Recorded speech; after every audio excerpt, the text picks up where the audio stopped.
చాలా అద్భుతం. కాబట్టి ఎవరైనా సరే ఇక్కడికి వచ్చి ప్రార్థన చేసుకుంటే ఖచ్చితంగా వారి జీవితాల్లో అద్భుతాలు జరుగుతాయనేది అయితే నేనైతే నమ్ముతాను. ఎందుకంటే దేవుడు అద్భుతకరుడు, ఆశ్చర్యకరుడు. మనుషులు ఎవరు చేయలేరు. మనుషులు అదిగో టచ్ ఇదిగో టచ్ అదంటే ఎవరు నమ్మాకండి. మీరు ప్రత్యక్షంగా దేవుడి దగ్గర ప్రార్థన చేసుకోండి, దేవుడు మీ ప్రార్థన ఆలకిస్తాడు. సో ఇంత దూరం వచ్చినందుకు మనం కూడా ప్రార్థన చేసుకుందాం.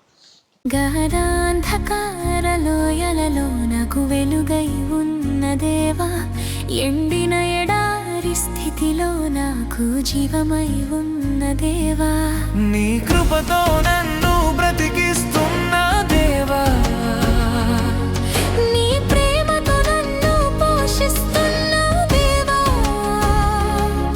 నీ కరుణతో నన్ను కాపాడుతున్న దేవా, వందనం నీకే నా వందనం, వందనం నీకే నా వందనం.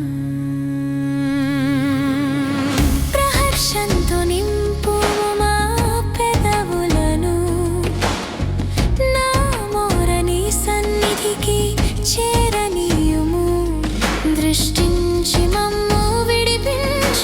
ఇక్కడ ప్రార్థన చేసుకుంటే నిజంగా ఒక కొత్త ఫీలింగేనండి. తోమ గారు ఫస్ట్గా ఇక్కడే అన్నమాట.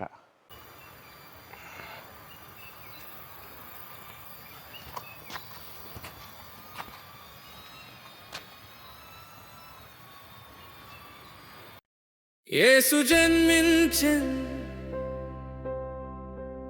ఇలలో, యేసు జన్మించెన్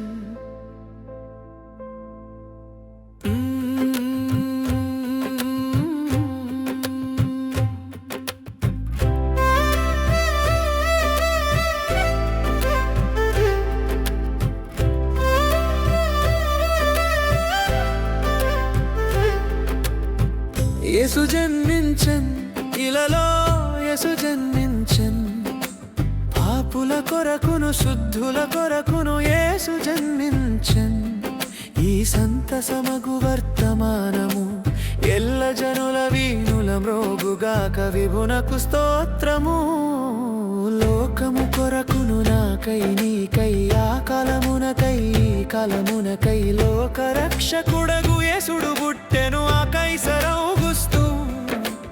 అరయలేదు ప్రభువు ఇది ఆశ్చర్యము, ఎంతో విచారము, ఎలనతరు ప్రభు నెరుగకపోయెను.